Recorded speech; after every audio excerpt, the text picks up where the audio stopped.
Welcome. We're live. Sorry we're a couple minutes late. I was had trouble waking up. Some of us wake up at later than others. Uh, how are you guys?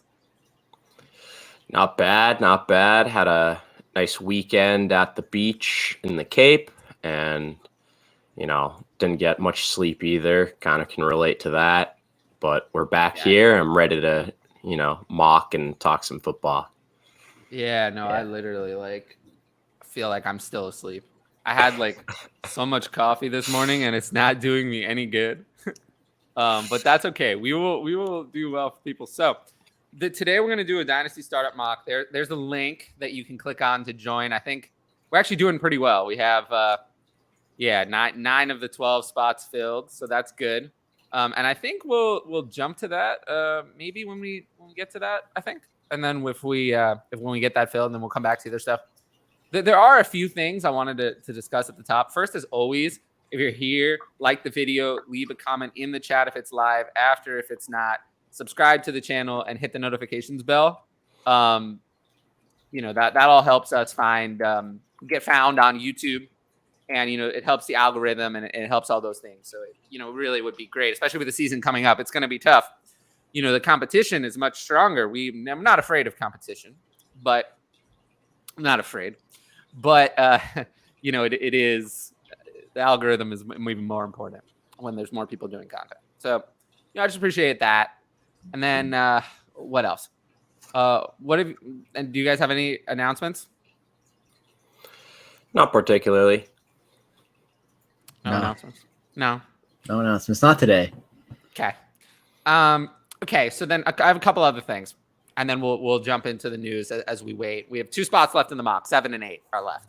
Not surprisingly, those are the spots no one wants. In a Dynasty startup, Superflex startup, 7 and 8 are the ones left, the ones nobody wants. Of course, nobody wants those. The worst spots. All right, we're gonna get to this question from BJ and ask questions in the chat because I feel like, you can ask me a question anytime, but when you ask a question in the chat, you actually get to hear me talk. I mean, on Twitter at this point, I get hundreds of questions a day. You're getting one word. Maybe not one word, but if the question can be answered in one word, I'm answering it in one word. I want to get to everybody. I'd rather get to everybody and give everybody something over giving 3 people essays and everyone else nothing. So, but in here, since you get to hear me talk, I can talk a lot faster than I can type. So I'll be able to answer those fully.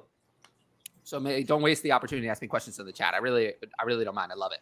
I'll always take time away from whatever the show sheet is to answer the questions in the chat. That's, as the host of Ask DLF, a whole show that's just that. That's kind of a passion of mine. But okay, so we do have a couple of questions that I actually just made a Dynasty trade of my own that just now that I will. It's not on the show sheet because it literally happened 2 minutes ago. Okay, and it'll be an interesting conversation, but I have a couple things before we get to that. So first of all, Romeo Doubs, do I sell and what for, or is he the wide receiver 1 this year? I can tell you that I recently sold Romeo Doubs for a 2024 second in a Superflex Dynasty. So if that means anything, would both of you would you both sell for that if you had him? Yeah. Yeah. Okay, so if you'd sell for a 24 second, you'd obviously sell for a 23 second. What if I offered you 2 23 thirds? Would you take that? No. So it's going to take a second. I'd rather see what I have in Dabs than get a. That's how I feel as well. Yeah, that is exactly how I feel. Sounds like we're all on the same page then. I'd say so. Yeah, I mean, I don't think he's going to be the wide receiver 1 on his team this year, but if it's only a third that's being offered, I'd rather just wait and see. Let me simplify this for you. I'll simplify it for you. Your life is on the line, right? We'll put your life on the line. How about that? I think we need to raise the stakes. Fantasy football is too low stakes, isn't it? Your life's on the line. Who scores more points this year in fantasy football, Romeo Doubs or Christian Watson?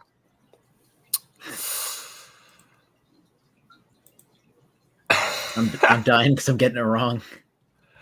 Yeah, I mean, but let's not forget that would be one thing if I put my life on the line, but I think you guys are a lot more likely to go to heaven than me. So, in a sense, it would be worth more if I put my life on the line. I don't have as much to look forward to. I guess if I had to pick one, I think I guess I'd go Watson because the draft capital's there. He did get activated, I think yesterday or the day before, finally, and it's not like if he was on the pup all August, I'd be like, all right, yeah, like no shot, and I'm already kind of low on him, but I just that's just a question I'd like to not answer. Well, I mean, the punishment for not answering is death. Is brutal. So yeah. So, unfortunately, you don't have a choice. Yeah. But I do think it's an interesting conversation. And I do have Romeo Doubs ranked higher in redraft. Yeah, I agree. I mean, Christian Watson, there were so many red flags coming out of college. Well, it just seems like failure to me. I mean, it's already a lot of failure. I mean, he didn't participate in anything. So why didn't he participate? It seems like it took a long time. What was he in? Where did this injury come from? I don't remember hearing about this injury. So that just doesn't sound so good. And now he's back, but now it's a little late. Everyone else has had so much opportunity to work with Aaron Rodgers. He hasn't had any chance to do that. So I don't know. That doesn't sound so good to me. And he's a rookie anyway. I mean, Aaron Rodgers doesn't really like rookies. So yeah, I'm not optimistic. But we'll see. We'll see what happens. He did.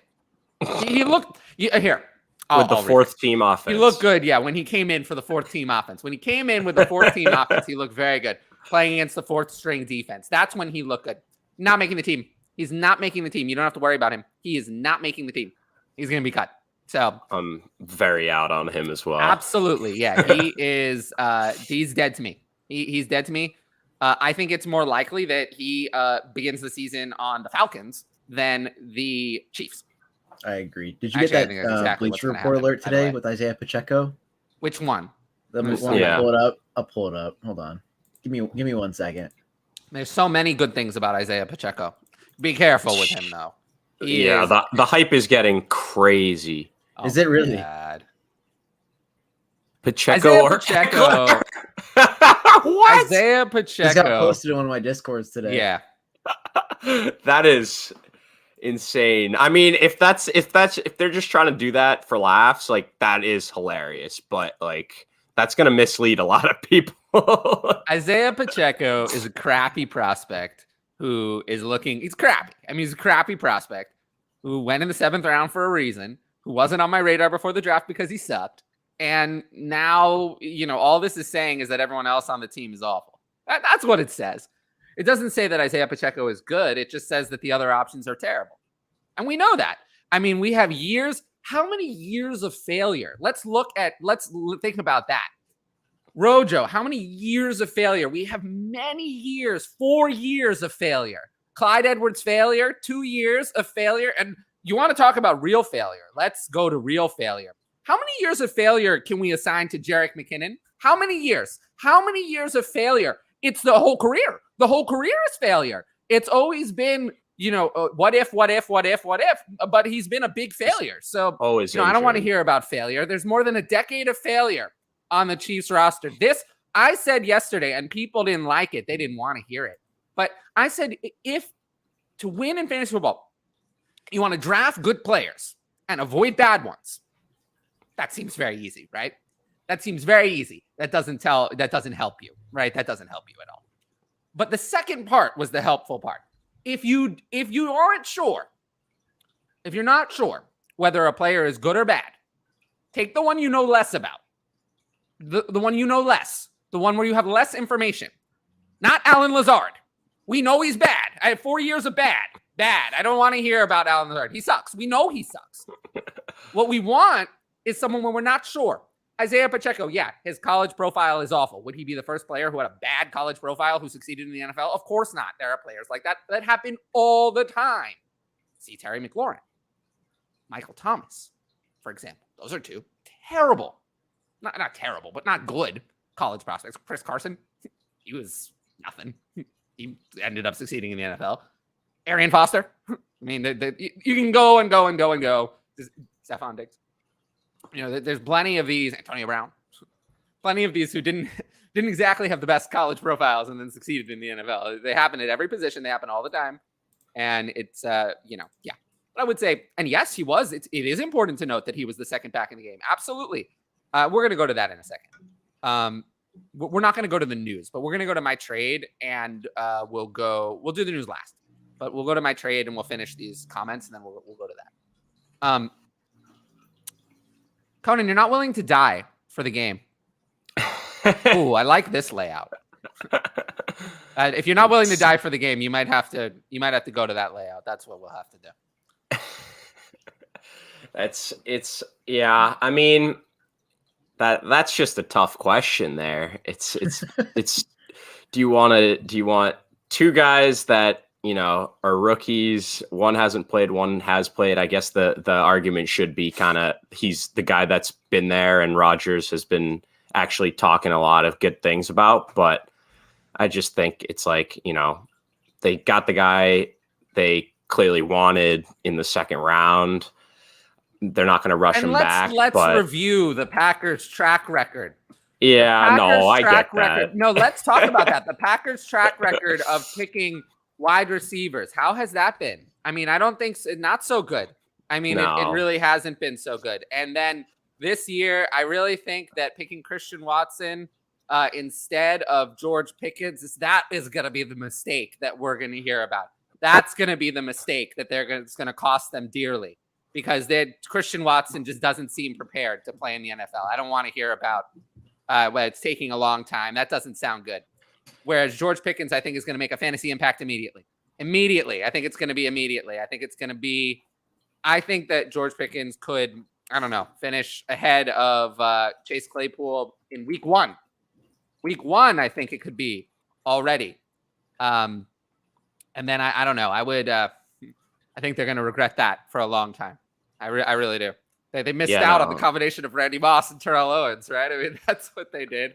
They didn't take. I won't argue that. Definitely was a huge mistake. I mean, Christian Watson was a crappy prospect. I'm not arguing like anything that crazy. I just think he's the type of guy that does a lot of different things where he's going to make it on the field. He's not going to be a top target in that offense immediately or even gradually, but he's going to catch eyes doing other things, whether it's on special teams at first, stuff like that, just to find ways to be on the field. Yeah, no, he is athletic.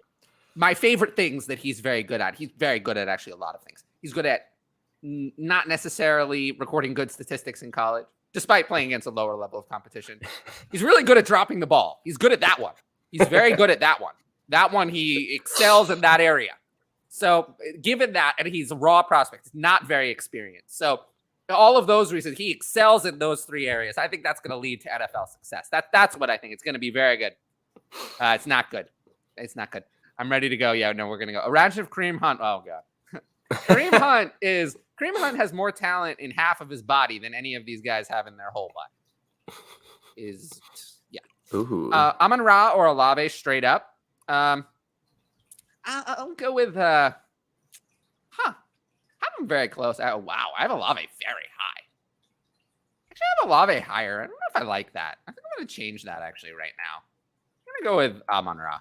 Yeah. Now that I think about it. I'll go with Amon-Ra. Yeah. I agree with that one. Yeah. Very close, though. I like Olave a lot. I'll go with Amon-Ra. Especially for a contender. Amon-Ra is, with Jameson Williams out, I mean, Amon-Ra is going to be way better than Olave right now. I love the third, delusional Laviska Shenault. Yeah, but you want to know something crazy? Laviska Shenault has more career receiving yards than Gabe Davis in 2 fewer games. How about that? The people don't want to hear that. They don't want to hear about that. They don't want to hear that. So is this hype trains crashing into each other? Is there going to be like a Twitter fight? There could be. I don't know. But no, Laviska Shenault is a failure. We know he's a failure. He was not able to gain a role in the offense. He was being outplayed by Jamal Agnew. I don't want to hear about outplayed by Jamal Agnew. That's unacceptable. It's unacceptable. And, Laviska Shenault just, to me, I think they showed what they wanted. They signed Christian Kirk. They signed Zay Jones. Those are their two starting wide receivers. Laviska Shenault will mix in when they feel like using him. But Marvin Jones is still on the roster. He's a veteran, and they seem to like him better. So I think Laviska Shenault is going to be sitting on the bench where he belongs. Let's do this. Yeah, we're going to do this soon. That's funny. I seem very eager. Yeah. Oh, there's one other thing I forgot. I didn't forget to mention it, but I meant to open the show. So, and you'll hear about this a lot in the future. So you might have seen it on Twitter. I didn't really have time to promote it today because I just woke up and getting ready for the show. But I did join the Boost Fantasy team. So it'll be interesting to see how that works. I haven't done anything like this in a while. Usually I do everything pretty much solo, but they seem to have they're building like a good team and all that. And, it's going to be very interesting. I think they have big plans. Obviously, they have been building a team of content creators. I'm not going to be doing any content for them. I'm not going to be writing for them. I'm not going to be doing videos for them. It might change, but as of now, that's not the plan. But you'll hear about them, some of their work, and I do think it's going to be an interesting opportunity for me to kind of work with an up and coming company, kind of promote each other, and I'm excited. I mean, they're very nice. I mean, we've talked for quite a while, and we've been talking about how we can mutually benefit each other. So if you hear about them on the show, definitely give them a follow. Just search Boost Fantasy Sports on Twitter, and you'll find them. And yeah, I mean, they're new, so just I think it's just something maybe, check them out, see where their content is going. Again, I just agreed to the terms today. So I'm just kind of figuring out exactly what that's going to look like, but just, keep it on the radar and you'll hear about it on the show. I might have someone from their company as a guest on the show at some point. Luke Sawhook obviously is one of their lead analysts and does social media for them. So you'll probably hear from him as well. And yeah, I'm excited to work with them. But in terms of this channel, is just all my content, nothing's going to change. I'm still only going to be writing articles for DLF. I'm going to be doing YouTube here. I might do a show for them or related to them, but it'll be here. It'll be on my channel. Just like any other content on my channel. It might just be tag aligned or something, or have a different co-host. And yeah, no, that's it. It'll be interesting though. And we'll see. We'll see if it really starts to take off. I could roll something with them into my Patreon or some promotional thing on YouTube or Twitter. So just again, something to keep on the radar, but it won't change any of the content. I'll still be doing everything else. It's mostly just, promotional, and you'll hear about it. Damian Pierce. Yes. The hype is real. For sure. And then, congrats. Yeah, thank you. I'm really happy. Again, just to be honest, I get offered a lot of opportunities, a lot of promotional opportunities, a lot of join this, help us with this. I'll retweet things on Twitter for almost everyone because I like supporting the community, and a retweet takes me 5 seconds. I want people, I want my reach to help more than just me. But, in terms of something like this, like a real partnership kind of thing, I turn down almost every opportunity I get because it doesn't feel right, or I just don't, I don't feel good about it, or I just, for whatever reason, I'm burnt out or whatever, don't want to. Because I just want to make sure I have the energy for you guys. Because my audience is the most important to me, because you guys have been loyal to me from the beginning, Patreon, YouTube, Twitter, all that. So I just want to make sure that whatever I'm doing is not taking away from you guys. But in this case, I talked to them for a while. They made me feel really good about their product, them, and also how much, they valued me. So I talked for weeks and I felt good about it. And it was one of the first times I actually felt good about a deal like this in a long time. So I decided to go ahead with it.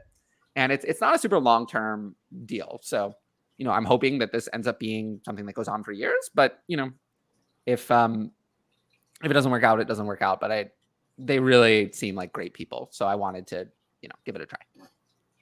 But that's my whole spiel on that. So we might have some guests or something from them.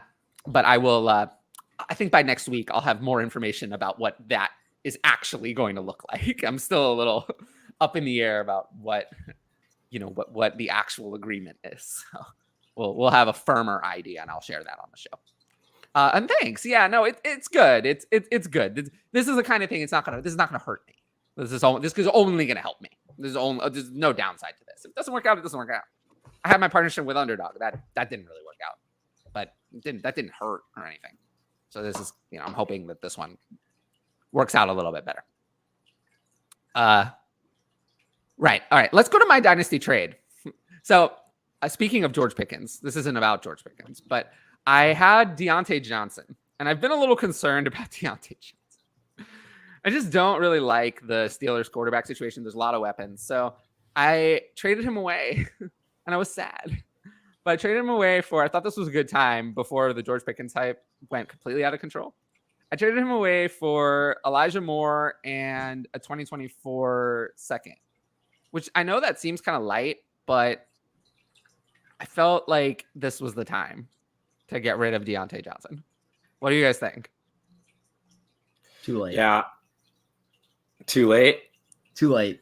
I had to put that down before you win. I mean, I have What's too Deontay. late? When you say it's too late, what do you mean it's too late? I said too late. Too Oh, late. light. Too I thought late. you meant like the hype for Pickens is already, too far, and that Deontay's value's getting already there. gotten. We're getting there. I just think that there's going to come a point soon where I can't get Elijah Moore for Deontay Johnson straight up, let alone. No, I agree with anything that added. part. I do think that in a year or two that value is 100% going to be flipped. So getting a second as well. I mean, right now you wouldn't do Deontay for Elijah straight up, but I think it's the kind of thing where it's like, it was this or just given I tried to sell him in this league for so long. It was this or nothing. It was this or nothing. There was nothing better. I wasn't going to get a better offer. This was the best I talked to every team. This was the best. So it was this or nothing. So given that context, that it was this or nothing, there is no sold for more. That wasn't an option. It was this so you'd keep him, but it was this or nothing. There was no alternative. So given that it was this or nothing, does that change anything? No. No, I mean, I still think it's fine. I don't think it's that light or happy. anything. I'm happy. So I'm happy with it. I mean, I'm high on Elijah Moore too. So Yeah. I'm It's one of really those high things on where Elijah we like Moore. them both a lot. So mhm. I love Elijah Moore. So yeah. Yeah, I will say that like my team is like good-ish, but it's not great. I have 623 firsts, so I'm probably a year away. So like I think, I don't want to just like tear my team down, but I think Elijah Moore is a better fit for I really think like my goal is really to be. I think it would be tough for me to be competing this year. I actually think my team's middle of the road. It's possible if everything goes right that I can end up competing. But I think I'm more, I think I have 6 23 firsts and 7 23 seconds. So I think I'm more likely to be competing in 2023. Not that my team is bad, but I mean, I have Justin Herbert and Lamar and AJ Brown and T Higgins. My team is Pittman, Moore, Judy, Sky Moore, I have Pickens. I have a lot of depth. I have Wandale Robinson, even ETN, yeah, and Lawrence. My team is actually not bad, but it's like a little young. I just felt like Deontay Johnson was like a little on the wrong timeline. Like he's already 26, and that's not old or anything, but I just felt that, yeah, I did feel that I'm worried about Deontay Johnson. I am now worried because the quarterbacks there are even Kenny Pickett at his best is not that great. I don't think he has a ceiling. Yeah, So, no, I agree. It's like with everything, with all the projection totals for, the 3 wide receivers, the tight end, even Najee, people expect, lots of targets, lots of receptions. It's like, how can all of this be true? And Deontay's still, even in that wide receiver 1, low end wide receiver 1 or high end wide receiver 2 range. Like, I just don't know how that happens, really. Yeah, it does seem kind of tough. All right. Would you trade Pickens for a 24 first straight up?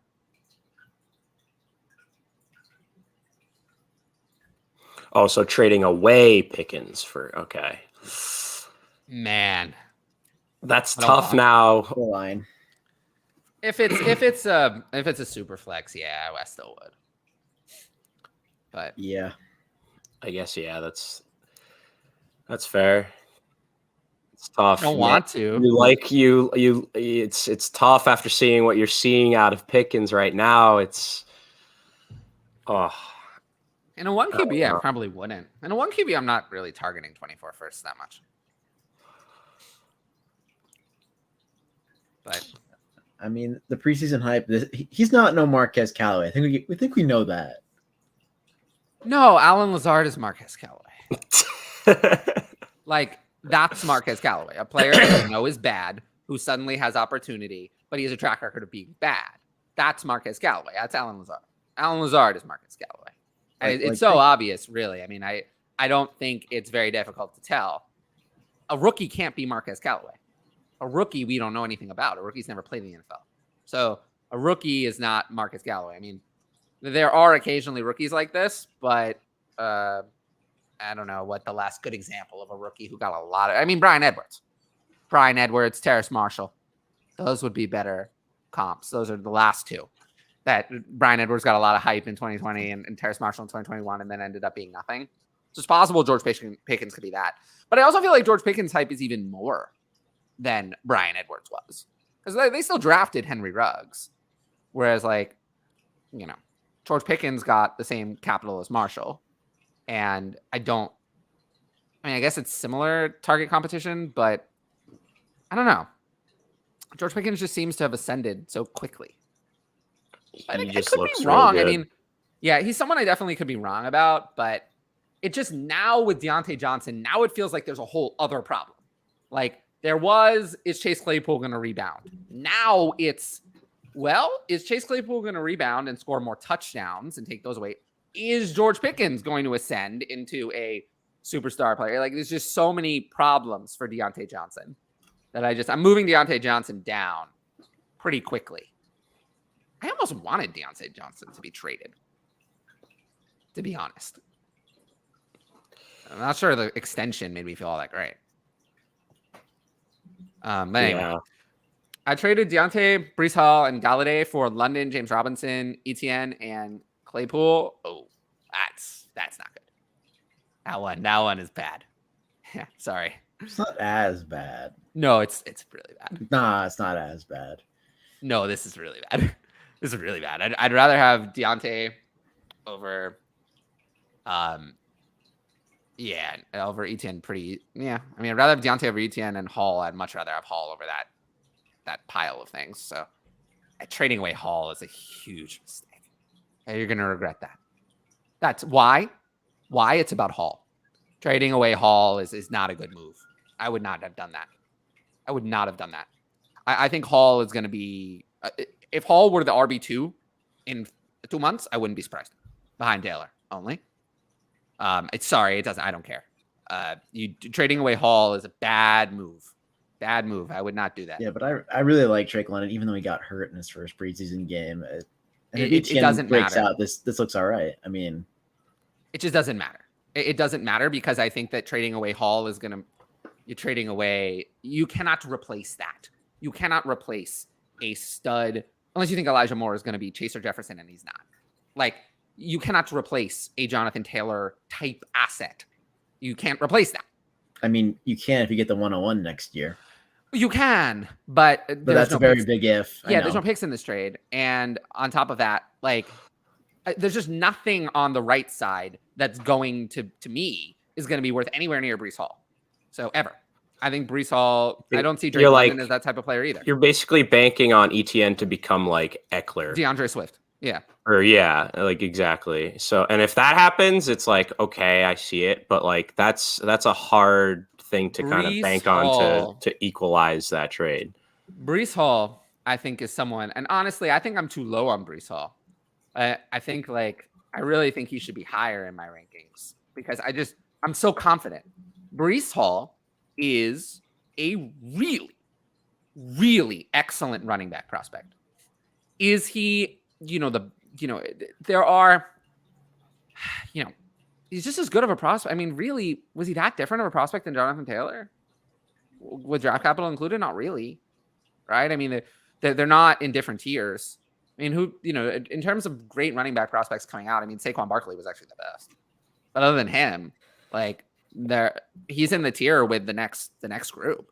I mean, Brees My Hall. only concerns are the team and like the line. Realistically, like there's no question of talent and like the player himself. Sure, but how has And I'm DeAndre not Swift's that- team been for the last 2 years? But that's if he assumes like a very heavy pass catching role too. I mean, Brees Hall was a great And I pass do catcher in think college, though.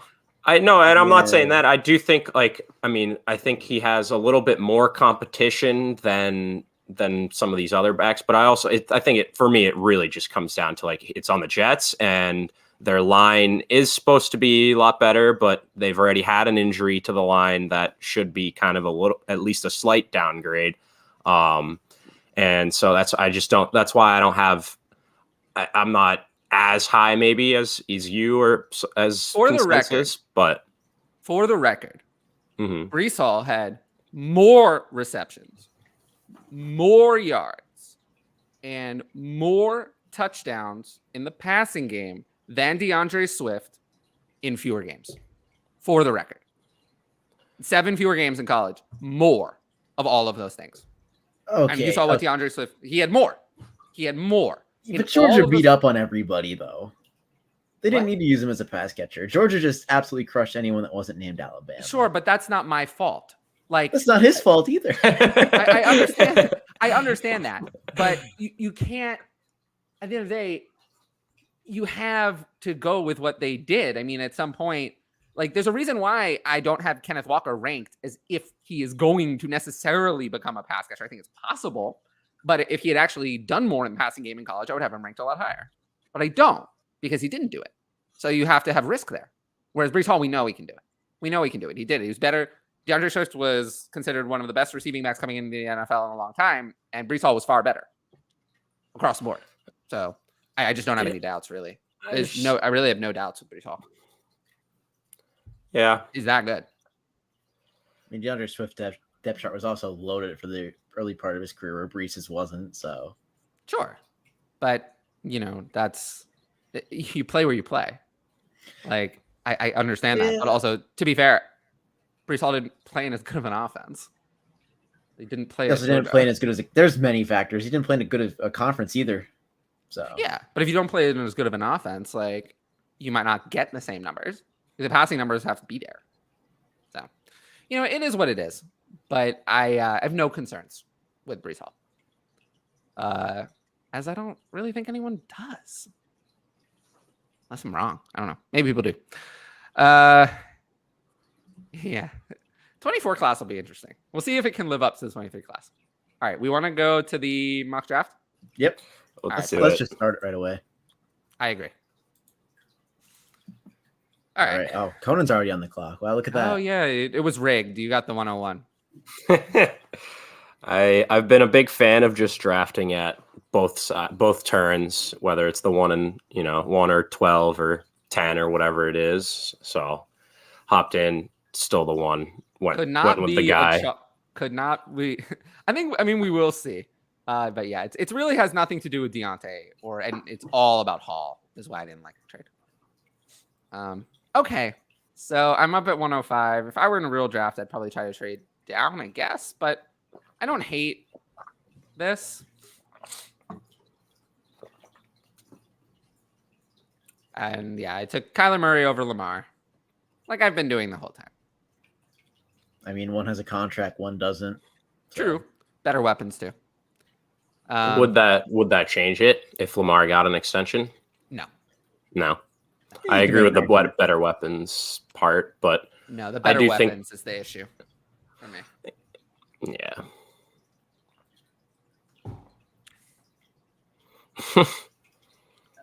That's not going to happen. Also, like, yeah, I mean, outside Lamar, of injury, he's right. Injury, that'll do it. But I had people on Twitter trying to tell me that Lamar is not elite. I was like, those people don't know what they're talking about. They were like, well, he can't do this. He can't, like, Lamar is elite. Like, people need to calm down. Right? Like, I'm right about this, right? Like, absolutely. Would you say Lamar is elite? 100%. Did we put a tight end premium on this? Oh, no tight end premium. Okay. no tight end premium. Okay, good. That'll be interesting. Because I don't Let's see see many how that mocks like changes. this now. But I don't know. Does everyone do tight end premium? Is that like the new standard? I don't think everyone does tight end premium, but I do think it's pretty common. It is. Pretty Yeah, common. I don't think it's like the default scoring I anymore agree. or at I all. agree But that Lamar is elite, and also he's only 25. So if you give him a 4 or 5 year deal, you're only buying through 30. I do agree. I do agree to some extent that I probably would not expect Lamar to last, not because he's going to get hurt, but because he's not a top tier passer. And if the legs go, the legs go. But Vic had that elite season in his 30s. But I wouldn't expect Lamar to be all that great into his mid 30s, but you could give him a 5 year contract now and you're not buying any bad years. Mhm. So I Agreed. wouldn't have any hesitation in giving him a similar contract to what Kyler got. Will the homework clause be in there initially for him though? There will be no homework clause.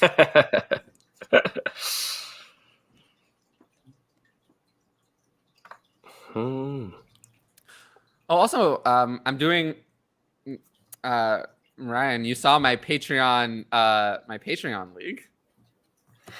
Are you excited Of course. to watch how that goes? Ooh, That's spicy. I like it. Trey Lance that early. That is spicy.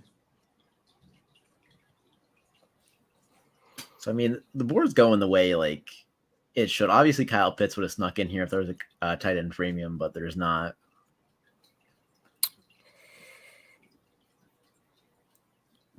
But as I'm looking at it, nothing really Yeah, it's shocks pretty me here. chalky. Yeah, eight quarterbacks. I feel like everyone's really into quarterbacks these days. They have to be. You can't I acquire guess you them. have to be, but it You does. can't acquire them via trade. It's just way too hard to get these guys in a trade. Yeah. Mm-hmm. Trust me, I've tried on teams where I have like solid depth everywhere and lack quarterback. It doesn't happen. It's not. Best I could get is like Ryan Tannehill. I'm like serviceable, but Joe Burrow kind of late. Is he though? Nah. nah. Back end of the first round in like I wouldn't take. I mean, who would you take him before that went before him? Like I'm taking Lamar, Kyler for sure over him. Justin Jefferson, like I'd take him at. I mean, a 10-team superflex, like, or this. Yeah, I mean, I'd probably go Taylor at 4, and a 10-team superflex. yeah, just like we had here. Yeah. Yeah, that's why Burrow is lower. Yeah, Oh, sorry. I think that's where going back to that he can't get something decent for Kirk Cousins. I feel like that's where like leagues just there's no what's the word I'm looking for? Just like no overlap. Like one league quarterbacks will be, first 8 off the board, and then another league you'll have to wait on them. Correlation. Correlation. That's I what don't it is. I got sniped there. Getting sniped in the second round of a mock. Oh goodness. Who'd you get sniped up? Oh, Hurts. You wanted Hurts. I was gonna go double QB. But now I'll just go spicy and just do this. Oh wow. Okay. A little early, but Yeah, that is early. Yeah, I know. He was asking about a 10-team though. I assume it wasn't this one. oh no. Oh wow. Josh is getting Josh is not on having a both very good sides. mock thus far. I mean, I'm happy. Yeah, I'm cool. Oh yeah, Conan, I hope you're cool. Well, Josh Allen. I don't I hate my hope you're first okay pick. with that. I like the Russ pivot though. I have a feeling we're going to be seeing a lot of "Let's Ride" memes throughout the season. Oh my god. Did you see my tweet? Do you see like all the backlash I got from my tweet of George Pickens is going to be a superstar? Do you see the backlash about that? Really? No. I thought people would be completely on board with that. No, they are. It's just like I got backlash for that being like, well, if he's a superstar, is everyone ranked above him as a superstar? And I was like,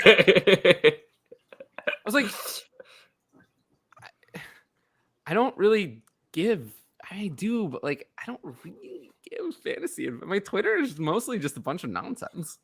Like, I do tweet like some helpful stuff every once in a while, but you know, it's mostly like questions. Like when my tweets are, you know, my tweets are definitely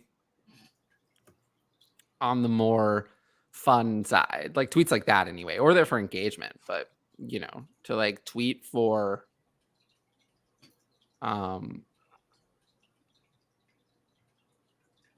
that kind of, what's it called? Like if I said George Pickens is going to be good, no one would interact with it. You have to be aggressive on Twitter to get any attention. It's tough. Like No, you have to say you have to be aggressive to say stuff, and like you can't be too ridiculous. You know what I mean? Yeah, but I don't think that was that ridiculous. No, I'm not saying that was either. I'm just saying you can't be. Like, it's really tough. Social media is hard 101. Yeah, I also think like the people realize that like I don't actually. I think people realize that if you want me to actually help you, I'm very helpful. But that costs money. Like, or at least subscribe to this. Like this is not bad. Or buy DLF subscription to read my articles. But like if you're relying on me on Twitter and only Twitter, like how helpful can I be to 27,000 people? How helpful? Right? Like how can I'm one person. I don't have a social media team. Like I'm human. I just can't possibly get to everybody. So Absolutely. That's why I have Patreon. Believe me, I try. You know, I don't even know if I'm gonna do. I mean, I do. You know, most of the stuff I do is just nonsense on Twitter anyway. I got two people I'd like here. I don't agree with that. No, I don't. You know, I'm not saying that. Subscribing to YouTube channel costs nothing. You know, subscribing to YouTube channel costs nothing. It's just that. Oh, this is getting me auto pick. No, come on. But I had hope. I saw. Oh, he already took himself off. He just messed up. Okay. There, real quick. But yeah, the way I feel is just rank the following. I'd go.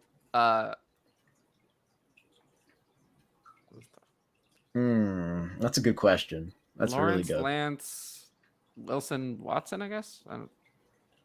I might keep him in the order he has him. Maybe flip Lawrence and Russ.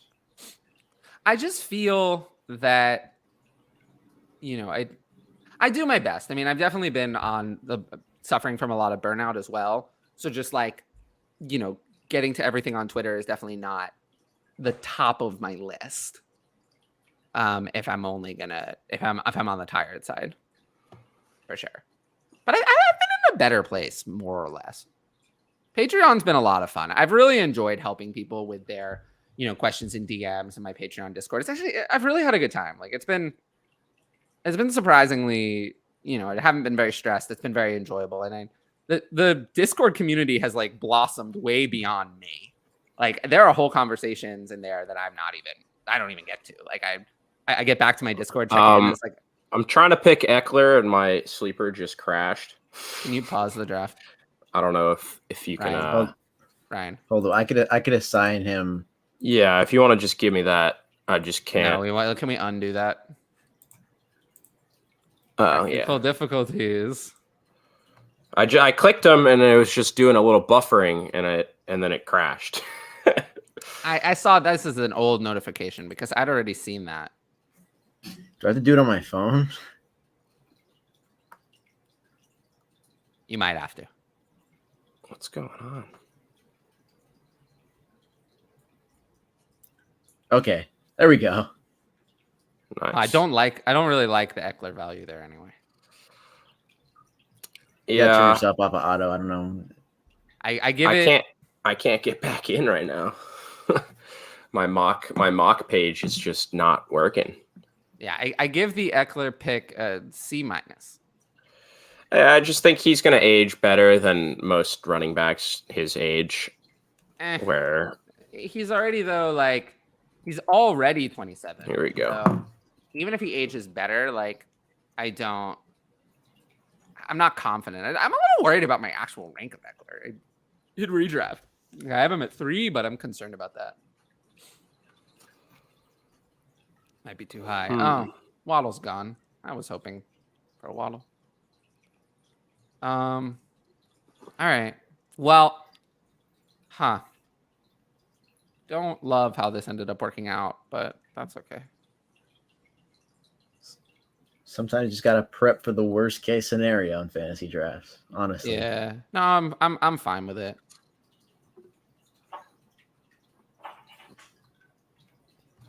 DK doesn't get enough redraft love.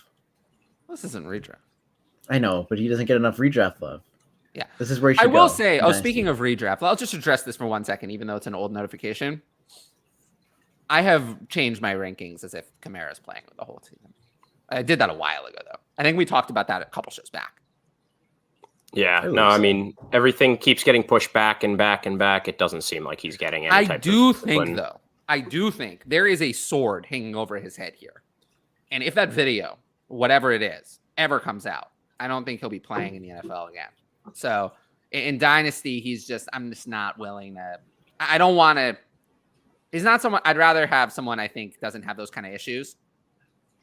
So I'd rather, even if they're a little older, like Derrick Henry, or a little less secure, like Joe Mixon, like I'd rather have a player like that than take my chances. Because like if I'm drafting a running back of that age, I want them to be the outlier, the one who goes for multiple years. So I don't want someone with a suspension sword hanging over their head.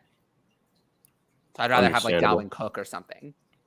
I mean, Dalvin Cook could be the outlier. Like it is possible that Dalvin Cook is elite. I think everyone would say Dalvin Cook is elite. It's possible he's the outlier, the one who lasts for a long time. I mean, there is always a possibility of that. The odds are against him. Most of the time it does not happen. But he could be the outlier. Derrick Henry, we know Derrick Henry's elite. He could be the outlier. It's just important to recognize that whoever it is an outlier. Most of the time, it ends up like Ezekiel Elliott, where you start to become washed up. Ezekiel Elliott is washed up, though.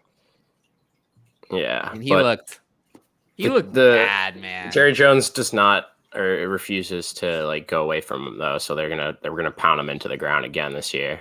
That's my thought. He looked bad though. I'd put my money on of these. I mean, they both could. I mean, Derrick Henry's an alien at this point. We sure he's not a robot? Like, come on. I think the injury is scaring. Watch him. Watch the Zeke film. He's washed. He's washed up. He looked like crap. I want to hear about a PCL. He looked like crap at times in 2020 also. No, he wasn't. It's false. He scored a lot of fantasy points. Doesn't mean he's still good. He was getting a lot of volume. He didn't look so good. He doesn't have the same. He never really had a lot of burst, but he didn't have any burst. He's nothing left. I mean, he's been in decline for years. I mean, people don't want to talk about that, but Zeke has been in decline for years. Like Zeke's best year was 2018, and it's been 2017, 2018 were his two best years, and he's been progressively declining in work share, receptions, and additionally in efficiency ever since. So he's been in decline. It's not like Dalvin Cook, who I believe last year was his best year, like efficiency-wise, unless I'm mistaken. He was very efficient. Okay, yeah, no, last year wasn't his best year, but it was not bad compared to, I mean, he was still 4.7 a carry. But yeah, 2020 was Dalvin Cook's best year. You know, there's someone that's fallen here that I think we have to address because medical concerns recently with Matthew Stafford. I know we talked about it last show. Yeah, he was in a previous life. I might have picked him at 305, but I didn't even really consider him. Exactly. Yeah. Very much scared off by that I'm tendonitis. scared, yeah. It's like he's as tough as they come, you know, like he'll play through it and he'll probably be fine, Will but he it's just be like it's effective? scary. Exactly. Like He he'll was play overrated through it. also. For fantasy anyway. He was overrated. Myself included, I made the same mistake. Yeah, I guess in 6-point probably a little bit more valuable. But Oh, we missed this one. What do we think? Biggest rise or faller first week of the preseason? I think for me, let's go with biggest riser. I think is actually Isaiah Pacheco. Biggest faller is Rojo. Same team, same position. Like Rojo, I think is getting cut because they continued with what they were. See, that's the bad sign. What you do something in camp, people take reps with whatever team, but in the game, it continued. It continued that Rojo went in with the fourth team, and that means it's over. Oh no, I got him again. Josh, I promise I'm not looking at your draft board. Triple F minus. Triple F minus. Terrible pick. Don't worry, I'll take the heat for this one, Josh. You're good. Heat's coming. Zeke, go and watch or look at the statistics on Ezekiel. He was not good. He was not good. I mean, he really was not good. It's like people are trying to tell me Juju's 2020 was good, but it was not good. He was so inefficient on the target. They forced him a bunch of crappy volume, and people are trying to tell me he's good. He hasn't been good. Since 2018, he hasn't been good. He's been bad. No, I mean, he looked bad. He looked bad. I mean, that's, I hear you, but he looks so bad. He really did. Yeah, we'll talk Allen Robinson. I do not like Allen Robinson. I'm coming around. I am too. I'm not. I changed my mind. With Matthew Stafford's injury concerns, I'm not coming around. I'll tell you someone I'm coming around on. It's not Allen Robinson, though. It's the one player. You know who I was scared? I said Cortland Sutton as the player who could burn me. It's not Cortland Sutton because Cortland Sutton's not going to be that good. Even if he does burn me. Aaron Jones. No.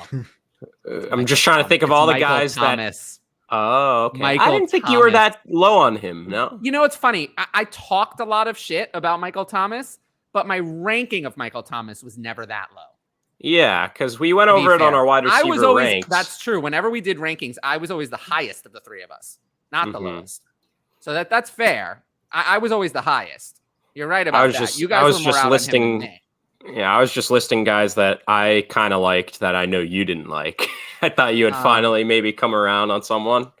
But yeah, no, you're not your players. Your players they all suck, so I don't want to come around on them. Dude, Ryan, stop. Yeah. No, I see. Damian Pierce didn't rise that much for me. I did think he looked good already. He did look I good. think he looked but good. I had him high already. Yeah, it's funny. that's who did I talk about in the rookie season? Who were the players I talked about more than anyone? Romeo Doubs, Damian Pierce, Isaiah Pacheco. Maybe I'm not that bad at this. Maybe I'm not that bad. People always get on me for the rookie stuff. Maybe I'm not as dumb as everyone would have it believe. Oh, you know who my favorite sleeper was in rookie season? Kyle Phillips. Yeah. It's like people are so hard on me.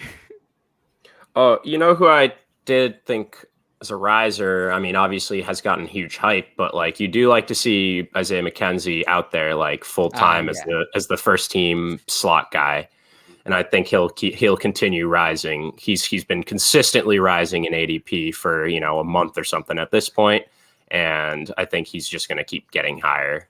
So, as a Giants fan, I hope Saquon does well. Zeke only elite versus Eagles. That's kind of true. Oh my God. Yeah, that's true. No, you have to understand, like, just because I'm the loudest doesn't mean that my co-hosts always agree with me. I feel like there's more agreement on this show than on Ask DLF. Addison and Cal are more confrontational and also actually have more different. Ryan and I are very similar on a lot of things. Not Conan and I today. less so. Not today. But You would let's talk never about. touch McCaffrey. Go or back say, and hey, roll the start-sit tape. Go back and roll that tape. How many times we accidentally, just like by mistake, had the same rank for a player? How many times did that happen? Too many. Yeah. Too many. It was like scary, dude. It was scary how often that happened. All right. What am I gonna do here? I knew you were going to take a quarterback. I feel like I end up with this kind of start often. Like a quarterback at the beginning, then 2 quarterbacks in the middle. Who is it? It was Michael Thomas. Yeah, I did. But, again, that's why buying the Patreon is important. Because if you just read into what I say, I can't read out every rank. So it's like, it doesn't. I was high on Shakir. True. Forgot about that. I don't think I talked about him as much, though. I love Kyle Phillips. Yeah, I mean, I'm not sure he's going to be anything great, but I did say to draft him as a sleeper. Yeah, that's not good. Crowder is dead in the water to me. I don't know. Yep. Cal, to be fair, though, I don't think that Cal specifically wants to disagree with me for content. I think it's genuine. Cal and I just have the most disagreement. Addison and I are more similar. Although not on the last show. On the last show, I was alone on most of it, I believe. Ryan and I can be very similar. So we talked about Alvin Kamara and like that looming suspension I'm just not going to video. What do you think about where he went? 5'6"? Well, I'll put it this way. Still too early. I'll put it this way. I'd rather have Alvin Kamara at 5'06" than Austin Eckler at 301. That's fair enough. Shit. I forgot you were picking at the 101. My bad. I should have criticized someone else. I'm sorry. I'm not being fair. Yeah. I mean, I don't see that much of a difference. Cal is one of the most genuine people I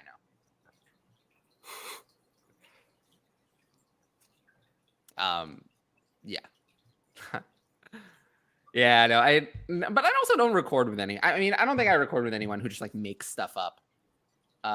Addison's probably is the closest when we get to a Penn State player. He has his Penn State bias. That I do think does. That's because Addison's a smart man. Yes, but that Penn State, if he actually stuck with the Penn State bias, it would get him to like Miles Sanders. But for that one, he seems to be able to make an exception. He doesn't go for that one. Oh, what a terrible pick. Who did I just criticize? Oh, Josh. Okay. I can live with that. Yeah, Aaron Jones, I just don't think so. I did. I got one team in Dynasty that I'm heavily rebuilding. I took it over, and I've been just selling everything I can for 23 firsts. I did get one for Aaron Jones. Oh, good move. You like it? No shit.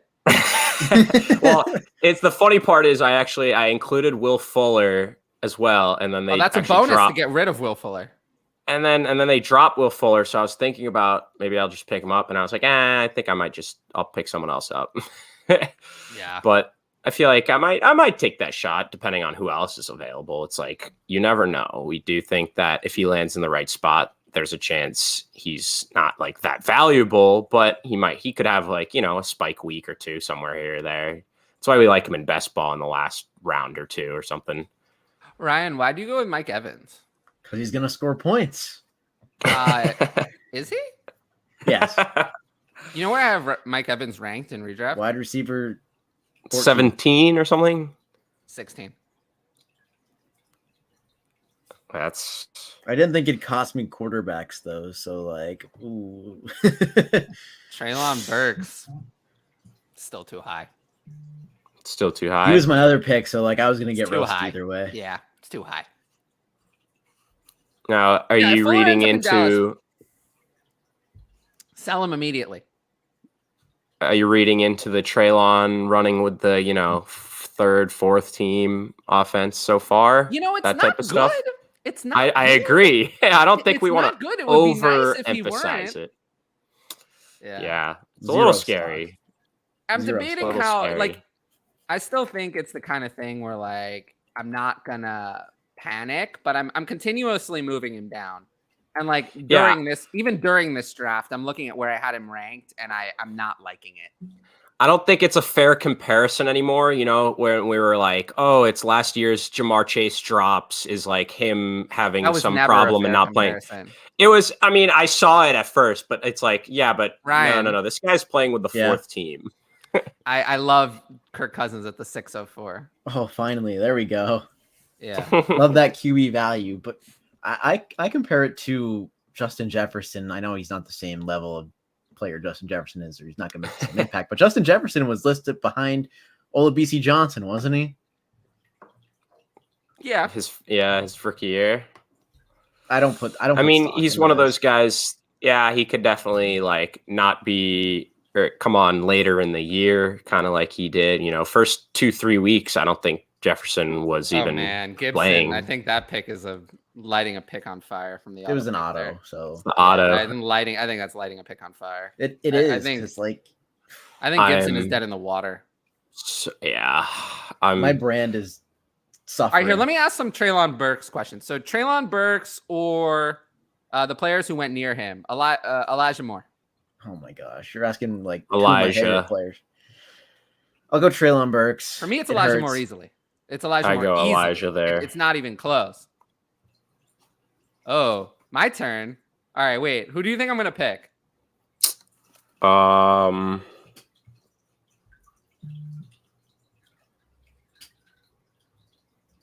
You're gonna take your old Brandon Jerry Jeudy. Jerry Jeudy. No Devontae. Who? Devontae? Actually, no. Marquise Brown. Oh, No. come on. Oh, AJ Dillon.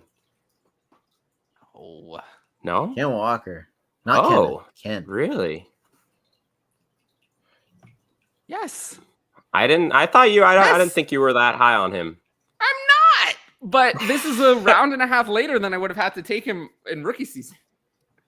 At 608, Yeah. I'm fine with it. Yeah, at 608, I'm Fair fine enough. with it. I like the value. I mean, what has he done wrong, really? I mean, he's gotten good Got reps. drafted to Seattle. Involving him in the passing game in practice. I mean, Rashad Penny is nowhere to be found at the moment. Injured. Who knows where he is, when he's coming back. Chris Carson retired, so he's out of the picture. Yeah, you'd like to see him. I'm a little confused as to why Kenneth Walker has dropped a round and a half in value. I just don't understand that. I think happened. I think the coaching staff has reiterated that Rashad Penny is still their first man. That should have been I guess. expected. It should have been expected for them to say that. I haven't moved him down very much. I think you'd like to see him not, come off the field every third down for Travis Homer, even in a preseason game. Think that's happening. They're, I think he only played like one. He had like one play in the passing game, I believe, and he looked fine in like pass protection and stuff. But like, I'm pretty sure Travis Homer came in as their pass catching like that guy.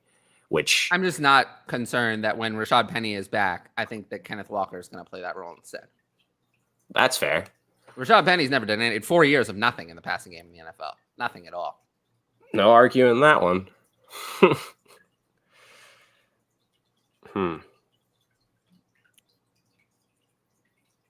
I like my team. It's nice and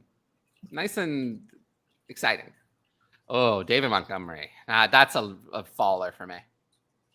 Yeah, I don't like. I'm kind of out on him. You want to add a couple of rounds to this? 16 rounds isn't that long. I think we need to hear about more players. Hmm. Can we even do that? Yeah. Yeah, add a couple bench spots.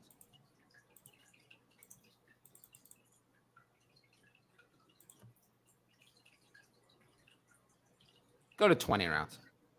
I did. I think I did. I trust you. Seems like nothing changed. I hit update. Did it you? on the screen. I did it on the screen. I hit update. Might have to get out and come in. No, I don't think so.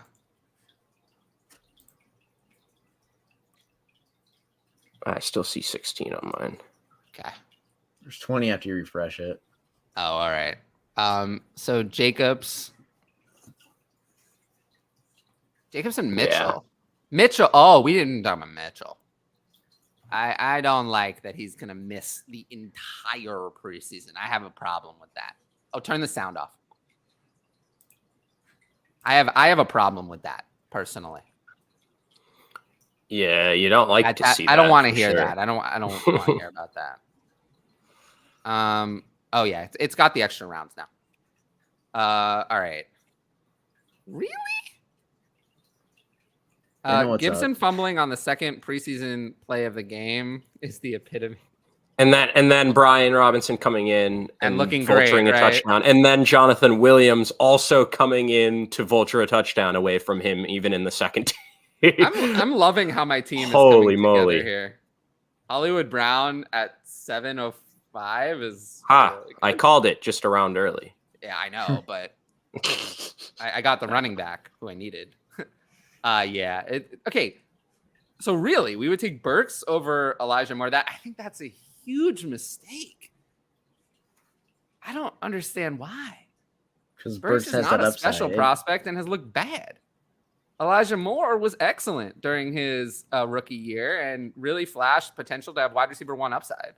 I don't get that one. I'm sorry. I think he's there so far too. He's their clear one. Oh, it's absolutely, not like, yeah. It's not even like it's like a But 1 and 2 or a 1A or anything like that with Wilson. It's like I'm just saying I'm a little confused. I think taking Treylon Burks over Elijah Moore is a big mistake, and I think I'm going to back off on taking. I think honestly, I've made a mistake that I'm going to need to fix.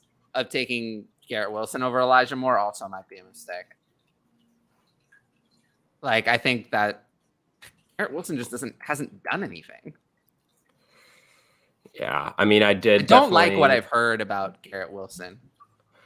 Definitely would like to see him ascend the depth chart a little faster than he has, where he's, right now still like the wide receiver 4 or 5 listed, and he's playing behind guys, and it's like, like I really hope he can be out there in 2 receiver sets and stuff like that. Like, I hope so. And if he doesn't, that's just like, that's a huge hit.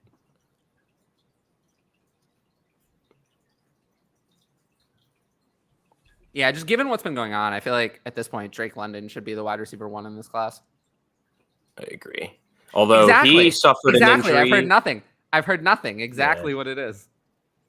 Yeah. I mean, in the world where Corey Davis is starting over him in 2 wide receiver sets, it's I don't like that at all. I know. But speaking of, you said Drake London, I believe he suffered his own injury. Yeah, but that one's not serious. Yeah, but he's set to miss this week and potentially, I don't know, beyond that. But hopefully not a major injury or anything like that. The reason I'm not concerned about that one is because they have no choice. They don't have anyone else. No. Yeah. Like he's their wide receiver 1 with a bullet.